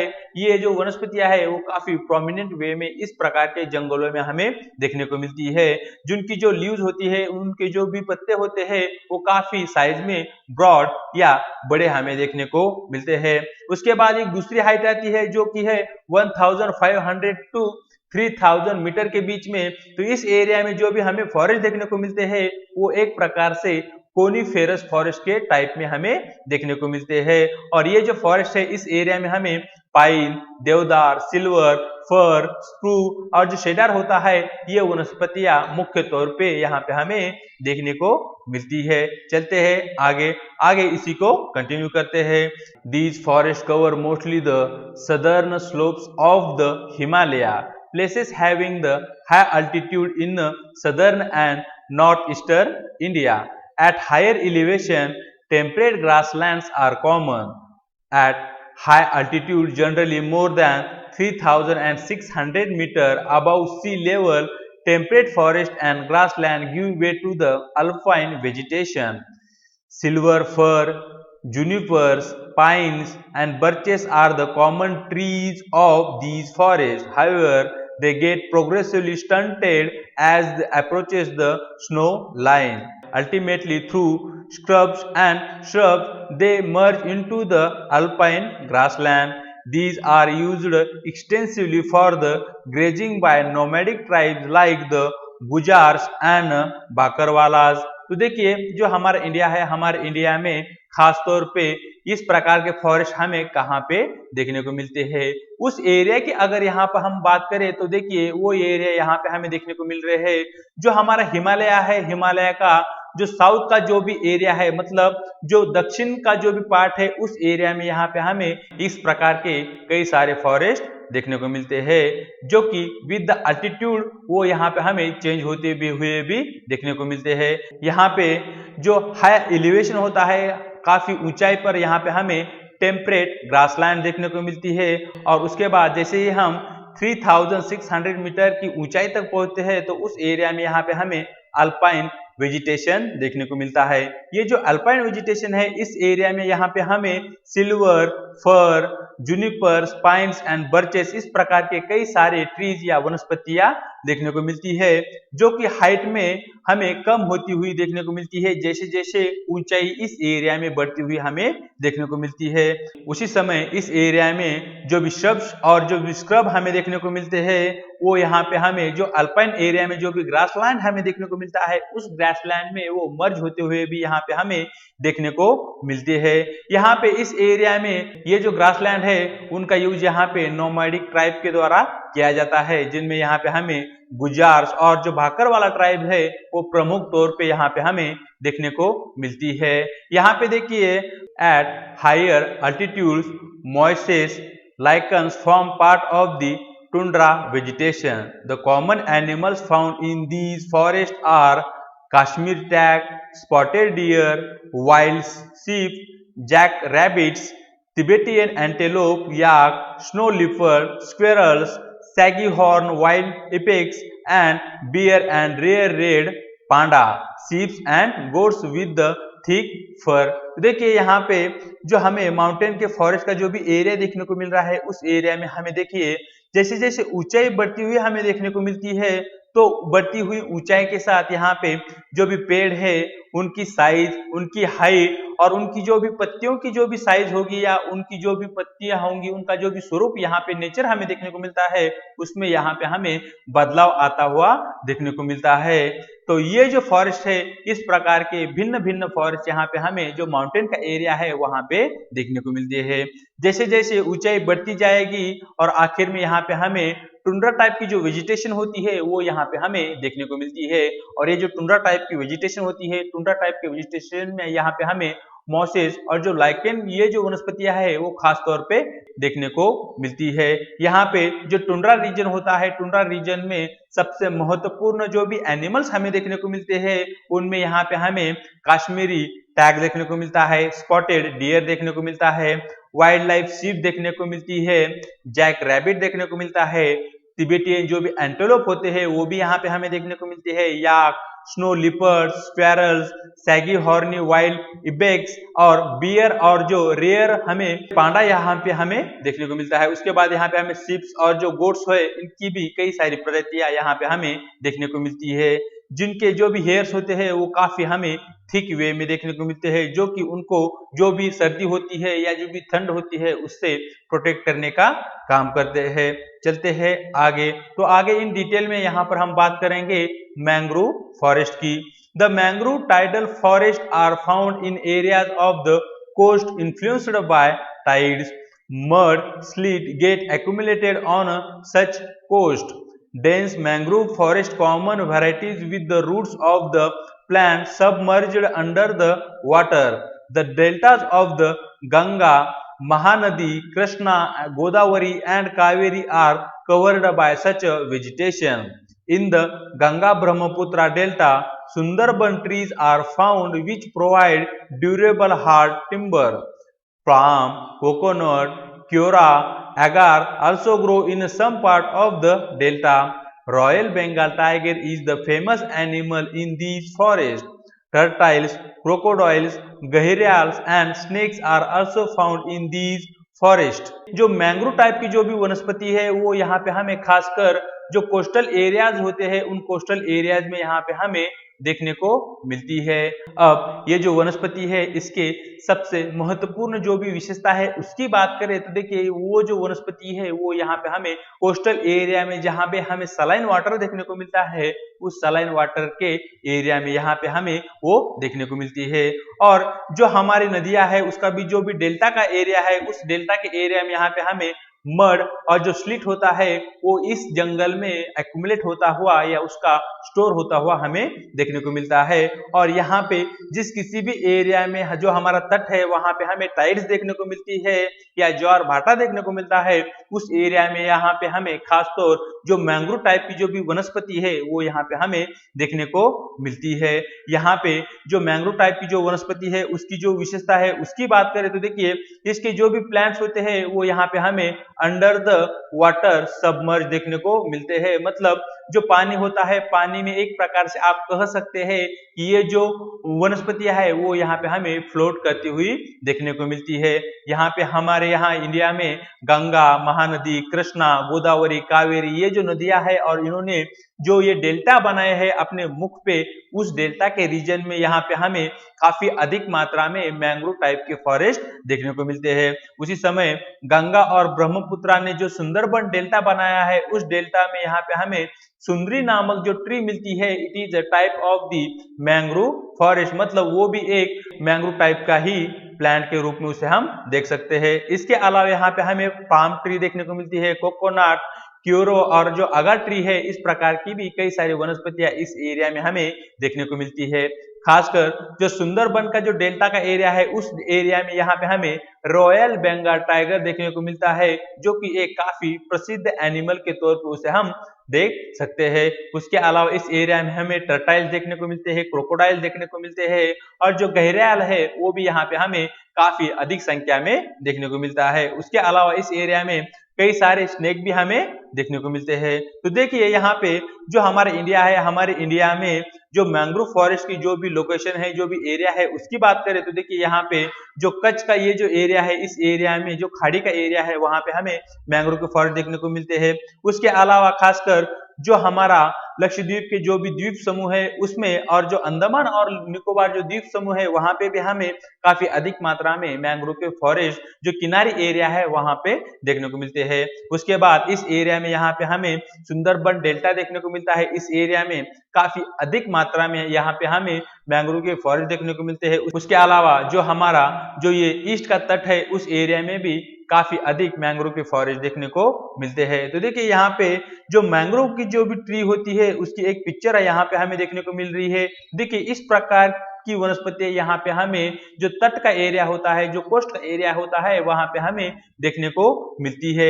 यहाँ पे ये जो वनस्पति है वो आप देख पा रहे होंगे कि एक प्रकार से पानी पे तैरती या पानी में ही यहाँ पे ग्रो होती हुई हमें देखने को मिल रही है। तो इस प्रकार के जंगल खासकर हमें जो हमारा सुंदरबन का एरिया है वहां पे काफी अधिक संख्या में देखने को मिलते हैं। तो देखिए यहाँ पे जो हमारा इंडिया है, हमारे इंडिया में किस एरिया में कौन से टाइप का या कौन से प्रकार का जंगल देखने को मिलता है, उसको यहाँ पे इस मैप के द्वारा समझाया गया है। यहाँ पे जो ये सबसे पहले ग्रीन एरिया में शो किया गया हुआ जो भी फॉरेस्ट का टाइप है वो है ट्रॉपिकल एवरग्रीन फॉरेस्ट। तो देखिए हमारे इंडिया का जो वेस्टर्न घाट का जो वेस्ट का मतलब पश्चिम घाट का जो पश्चिम का एरिया है, उस एरिया में यहाँ पे हमें ट्रॉपिकल एवरग्रीन फॉरेस्ट देखने को मिलते हैं। उसके अलावा जो तमिलनाडु का तट का जो ईस्ट का एरिया है, वहां पे भी हमें ट्रॉपिकल एवरग्रीन फॉरेस्ट देखने को मिलते हैं। और उसके बाद जो नॉर्थ ईस्ट के जो भी हमारे स्टेट है, वहां पे जो साउथ का जो एरिया है, वहां पे पूरे एरिया में यहाँ पे हमें ट्रॉपिकल एवरग्रीन फॉरेस्ट देखने को मिल रहे हैं। उसके साथ ही यहाँ पे वेस्ट बंगाल जो और वो जो उड़ीसा का जो एरिया है, वहां पे हमें खास तौर पे ट्रॉपिकल एवरग्रीन फॉरेस्ट देखने को मिल रहे हैं। उसके बाद दूसरे नंबर पे हमें देखने वाला जो फॉरेस्ट का टाइप है वो है ट्रॉपिकल डेसिडुअस फॉरेस्ट। तो देखिए यहाँ पे ये जो पूरा का पूरा जो एरिया है यहाँ पे हमें देखने को मिल रहा है, it is tropical deciduous forest area. तो यहाँ पे काफी अधिक एरिया पे हमारे यहाँ इंडिया में हमें ट्रॉपिकल डेसिडुअस फॉरेस्ट देखने को मिलते हैं, ट्रॉपिकल डेसिडुअस फॉरेस्ट। तो यहाँ पे इस एरिया में हमें ट्रॉपिकल डेसिडुअस फॉरेस्ट देखने को मिलते हैं। उसके बाद है माउंटेन फॉरेस्ट। तो देखिए जो माउंटेन फॉरेस्ट का एरिया यहाँ पे हमें येलो कलर में शो किया गया है, वो यहाँ पे है। यहाँ पे हमें जम्मू कश्मीर लद्दाख का जो भी एरिया है, उस एरिया में यहाँ पे हमें माउंटेन फॉरेस्ट देखने को मिल रहे हैं। और उसके अलावा यहाँ पे जो हमारा असम का नॉर्थ एरिया और जो हमारा अरुणाचल प्रदेश का जो भी स्टेट है, उसके अलावा यहाँ पे हमें सिक्किम देखने को मिलता है। और यहाँ पे इस एरिया में एक स्पॉट के द्वारा यहाँ पे हम समझ सकते हैं कि इस एरिया में यहाँ पे हमें माउंटेन फॉरेस्ट देखने को मिलते हैं। उसके बाद यहाँ पे हमने बात की कि मैंग्रोव फॉरेस्ट की। तो देखिए तो मैंग्रोव फॉरेस्ट का एरिया यहाँ पे हमें यहाँ पे देखने को मिल रहा है, जहाँ पे हमें सुंदरबन डेल्टा देखने को मिलता है। उसके अलावा इस प्रकार से कई सारे पैचेस यहाँ पे हमें जो हमारा इंडिया का कोस्ट है वहां पे मैंग्रोव फॉरेस्ट के देखने को मिलते हैं। और आखिर में जो थॉर्नी फॉरेस्ट का जो एरिया है, वो थॉर्नी फॉरेस्ट का एरिया यहाँ पे हमें नॉर्थ वेस्ट जो हमारा इंडिया है, जहाँ पे हमें राजस्थान, गुजरात का कच्छ का एरिया, हरियाणा का कुछ एरिया और जो मध्य प्रदेश है उसका भी कुछ एरिया देखने को मिलता है। उस एरिया में हमें थॉर्नी फॉरेस्ट देखने को मिलते हैं। उसके अलावा जो हमारा वेस्टर्न घाट है, वेस्टर्न घाट के ईस्ट में यहाँ जहाँ पे हमें रेन शैडो एरिया देखने को मिलता है, उस एरिया में भी यहाँ पे हमें थॉर्नी फॉरेस्ट देखने को मिलते हैं। तो इस प्रकार से यहाँ पे हमने समझा कि जो हमारा इंडिया है, हमारे इंडिया में किस किस जगह पे कौन कौन से प्रकार की वनस्पतियां देखने को मिलती है या किस किस प्रकार के जंगल के प्रकार हमें देखने को मिलते हैं, उसको यहाँ पे हमने इस मैप के जरिए समझने की कोशिश की। चलते हैं आगे। तो आगे यहाँ पर जो हमारा इंडिया है, हमारे इंडिया में पाए जाने वाले जो भी महत्वपूर्ण औषधि वनस्पतियां है या जो भी मेडिसिनल प्लांट्स है, उनकी यहाँ पर हम बात करेंगे। तो देखिए जो हमारा इंडिया है, हमारे इंडिया में जो आयुर्वेदा है वो काफी फेमस हमें देखने को मिलता है और वर्ल्ड लेवल पे भी यहाँ पे जो आयुर्वेदा है या उसकी जो भी इफेक्टिविटी है उसको सभी ने मान्य किया हुआ हमें देखने को मिलता है। तो यहाँ पे हमें कुछ वनस्पतियां जो औषधि है उन वनस्पतियों के बारे में जानकारी दी गई है, उसको जरा देख लेते हैं। सबसे पहले यहाँ पर बात करेंगे सर्पगंधा की। Use to treat blood pressure, it is found only in India. जो सर्पगंधा जो वनस्पति है उसका जो यूज है वो यहाँ पे हमें ब्लड प्रेशर जो होता है उसका जो भी ट्रीटमेंट होता है उसके लिए यहाँ पे हमारे इंडिया में सर्पगंधा नामक जो वनस्पति है उसका यूज किया जाता है, जो कि केवल और केवल यहाँ पे हमारे इंडिया में ही देखने को मिलती है। दूसरे नंबर पे यहाँ पे हमें जामुन देखने को मिलता है। The juice from the leaf fruits is used to prepare vinegar which is creminative and diuretic and has a digestive properties. The powder of the seed is used to controlling the diabetes। तो देखिए जो जामुन होते हैं, जामुन के भी यहाँ पे हमें कई सारे लाभ देखने को मिलते हैं। जो जामुन होते हैं उससे जो भी जूस बनाया जाता है, वो जो जूस होता है उसका यूज यहाँ पे विनीगर के लिए किया जाता है। उसी समय जो ये जूस होता है उसका जो भी कार्मिनेटिव और जो ड्यूरेटिक जो भी यूज है वो भी यहाँ पे हमें देखने को मिलते हैं। उसके अलावा जो भी डाइजेशन की जो भी समस्या है उस समस्याओं को दूर करने के लिए भी यहाँ पे जो जामुन होता है उसका यूज यहाँ पे हमें देखने को मिलता है। उसके उसी समय जो डायबिटीज होता है, डायबिटीज को कंट्रोल करने के लिए भी जामुन काफी महत्वपूर्ण रोल अदा करता हुआ यहाँ पे हमें देखने को मिलता है। तीसरे नंबर पे बात करेंगे अर्जुन की। तो देखिए the fresh juice of the leaves is a cure for the earaches, it is also use to regulate the blood pressure. तो देखिए जो अर्जुन जो भी वनस्पति है उसका जो भी जूस होगा या उसके जो भी पत्ते होंगे उससे बनाया गया जो भी काढ़ा होगा, उस काढ़े की इस्तेमाल से यहाँ पे हम जो इराचिस नामक ये जो रोग है या ये जो व्याधि है उसको यहाँ पे हम ठीक कर सकते हैं या उसमें हम सुधार ला सकते हैं। उसके अलावा जो ब्लड प्रेशर होता है उसको रेगुलेट करने के लिए भी यहाँ पे जो अर्जुना के जो भी पत्ते होते हैं वो काफी सहायक हमें देखने को मिलते हैं। चौथे नंबर पर बात करेंगे बाबुल की। Leave are used as a cure for the eye sources, it gum is used to tonic. तो देखिए यहाँ पे जो बाबुल का पेड़ होता है या उसके जो भी पत्ते हमें देखने को मिलते हैं, जो हमारे आइज होते हैं, हमारे आइज में जो भी समस्याएं होती है उस समस्याओं को कंट्रोल करने के लिए यहाँ पे जो बाबुल के पेड़ होते हैं वो काफी लाभकारक हमें देखने को मिलते हैं। उसके अलावा जो बाबुल के पेड़ से यहाँ पे हमें गम निकलता हुआ देखने को मिलता है, उसे एज हम टॉनिक के तौर पे भी यूज कर सकते हैं। पांचवें नंबर पे आने वाली जो वनस्पति है वो है neem. Has high antibiotic and antibacterial properties.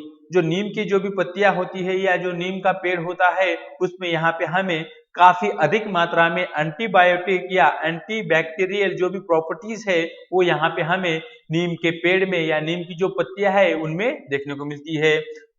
छठे नंबर पे यहाँ पे हमें देखने को मिल रहा है तुलसी का plant. It is used to cure cough and cold.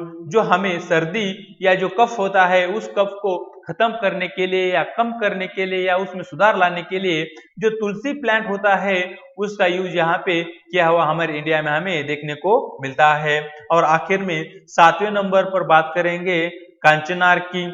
Is used to cure asthma and ulcer, the birds and the roots are good for the digestion problem. तो देखिए यहाँ पे दो कांचनार जो ये वनस्पति है उसका यूज यहाँ पे हम जो अस्थमा और जो अल्सर की ये जो व्याधि है उसको क्योर करने के लिए कर सकते हैं। उसके अलावा ये जो कांचनार जो वनस्पति है उसका जो भी बर्ड्स और जो उसके जो रूट्स होते हैं उनके इस्तेमाल से यहाँ पर हम जो भी हमारी पचन क्रिया है या डाइजेस्टिव जो भी हमें प्रॉब्लम है उन प्रॉब्लम्स को कम करने के लिए या उनमें सुधार लाने के लिए कांचनार ये वनस्पति हमारे लिए काफी सहायक देखने को मिलती है।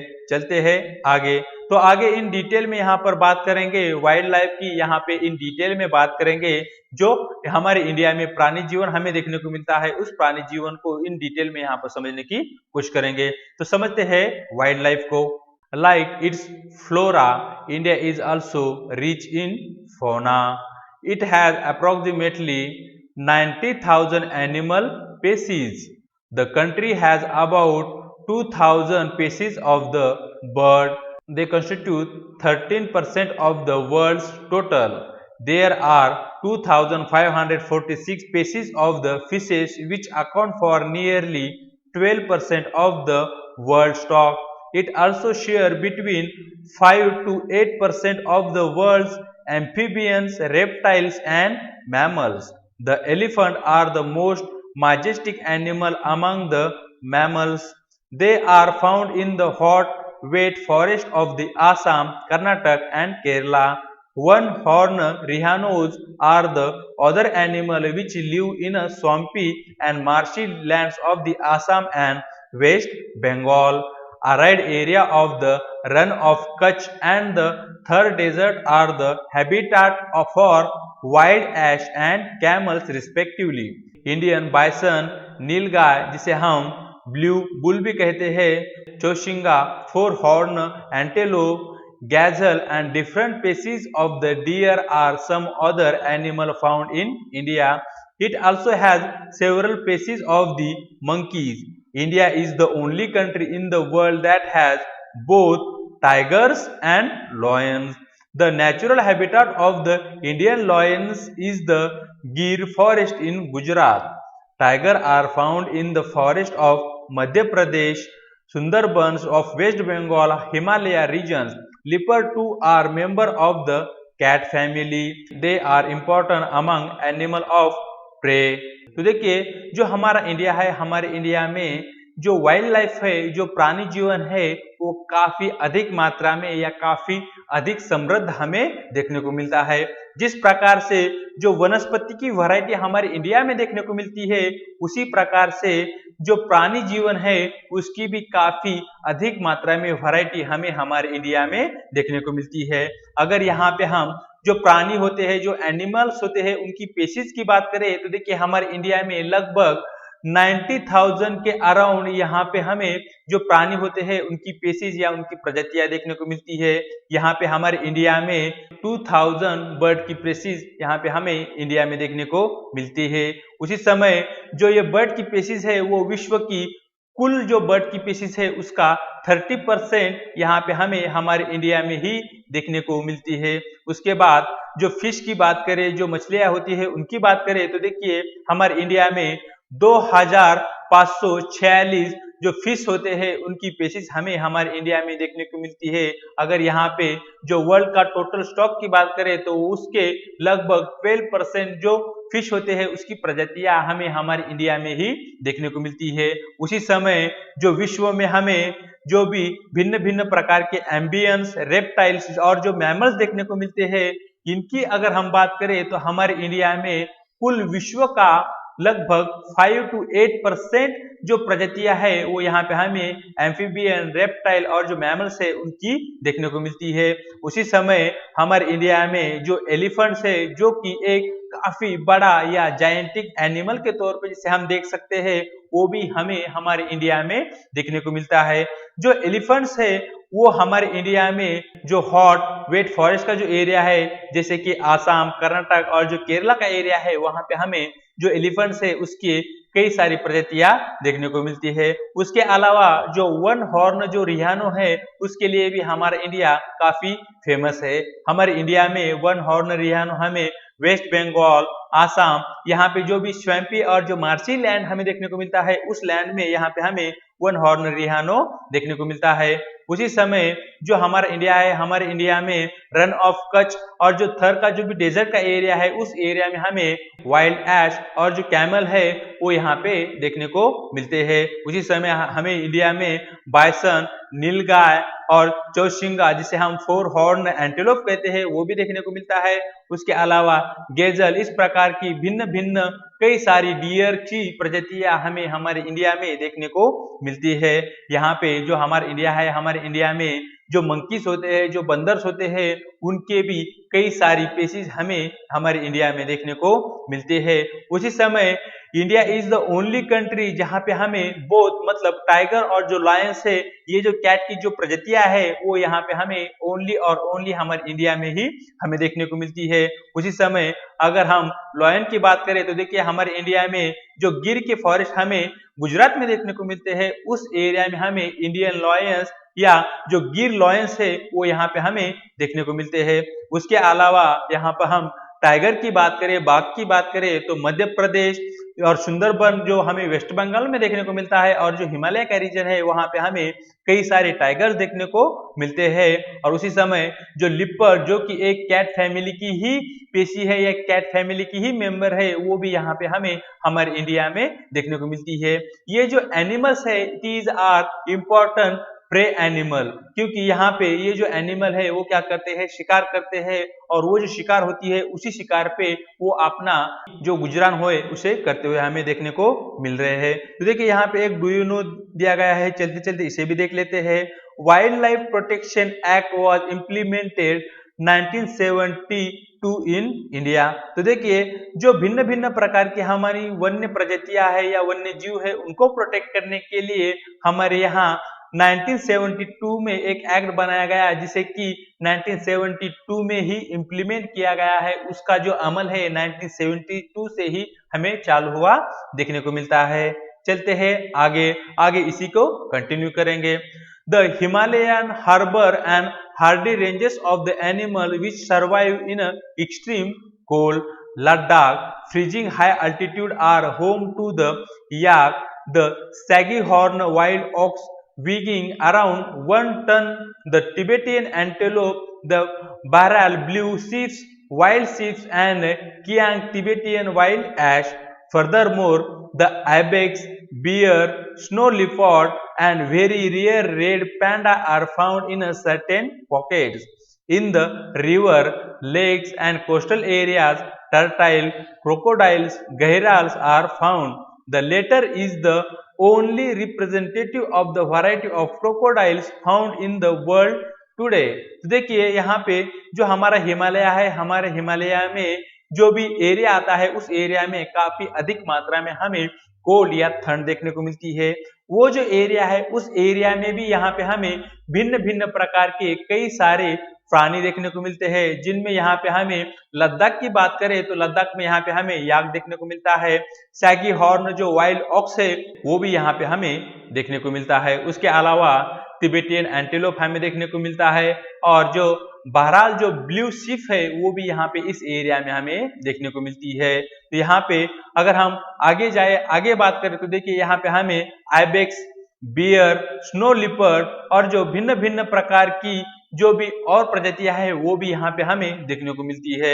यहाँ पे जो रेयर वे में हमें पाए जाने वाला जो रेड पांडा है उसकी प्रजातियां भी यहाँ पे हमें इंडिया में देखने को मिलती है। खासकर जो हमारे हिमालय का एरिया है उस एरिया में रेड पांडा की प्रजातियां हमें पॉकेट्स में देखने को मिलती है। उसके बाद जो हमारे इंडिया में रिवर्स है, लेक्स है, और जो हमारा कोस्टल एरिया है उस एरिया में हमें टर्टाइल्स, क्रोकोडाइल्स और जो घड़ियाल है उसकी कई सारी प्रजातियां देखने को मिलती है। हमें हमारे इंडिया में जो घड़ियाल है जो कि एक क्रोकोडाइल की प्रजाति है वो केवल और केवल हमारे इंडिया में ही देखने को मिलती है। चलते हैं आगे। To protect the flora and fauna of the country the government has taken many step. तो देखिए जो हमारा इंडिया है, हमारे इंडिया ने जो हमारे इंडिया में जो भी वनस्पति और जो प्राणी जीवन है उसको प्रोटेक्ट करने के लिए कौन कौन से स्टेप उठाए हैं या कौन कौन सी व्यवस्थाएं या उपाय किए हैं उसकी यहाँ पर हम बात करेंगे। सबसे पहले देखिए 14 biosphere reserve have been set up in the country to protect the flora and fauna.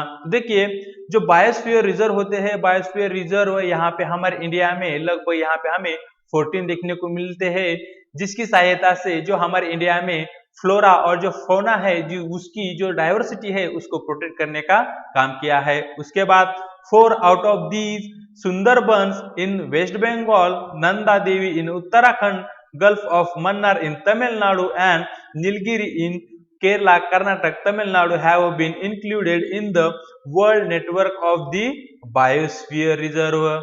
तो देखिए जो हमारे इंडिया में जो भी हमें 14 बायोस्फीयर रिजर्व देखने को मिल रहे हैं, ये जो 14 बायोस्फीयर रिजर्व है इनमें से 4 जो बायोस्फीयर रिजर्व है, जो 4 बायोस्फीयर रिजर्व है उनका इंक्लूजन यहाँ पे हमें world network of biosphere reserve पे देखने को मिलता है। अब ये कौन से 4 बायोस्फीयर रिजर्व हमें देखने को मिलते हैं, तो इनमें से सबसे पहला है सुंदरबन, जो कि यहाँ पे हमें वेस्ट बंगाल में देखने को मिलता है। दूसरा है नंदा देवी, जो कि यहाँ पे हमें उत्तराखंड में देखने को मिलता है। तीसरा है गल्फ ऑफ मन्नार, जो कि हमें तमिलनाडु में देखने को मिलता है। और आखिर में नीलगिरी, जो कि हमें केरला, कर्नाटक और जो तमिलनाडु है इनके बॉर्डर के एरिया में देखने को मिलता है। तो ये जो 4 बायोस्फीयर रिजर्व है इनका इंक्लूजन हमें world network of biosphere reserve में देखने को मिलता है। यहाँ पे गवर्नमेंट के द्वारा लिए गए दूसरे स्टेप की बात करेंगे। Financial and technical assistant is provided to many botanical garden by the government since 1992। तो देखिए जो हमारा इंडिया है, हमारे इंडिया में कई सारे बॉटेनिकल गार्डन को हमने इस्टेब्लिश किया है, जिनकी सहायता से जो दुर्गम या रेयर स्पीशीज है उनको कंजर्व करना हमारे लिए काफी आसान बना हुआ है। अब ये जो बॉटेनिकल गार्डन है इनके लिए जो फाइनेंशियल मतलब जो आर्थिक और जो तांत्रिक जो भी मदद है वो गवर्नमेंट के द्वारा 1992 से काफी अधिक मात्रा में यहाँ पे हमें प्रोवाइड की हुई देखने को मिलती है। यहाँ पे तीसरा स्टेप हमें देखने को मिल रहा है Project Tiger, Project Rhino, Project Great Indian Bustard and many other eco development project have been introduced.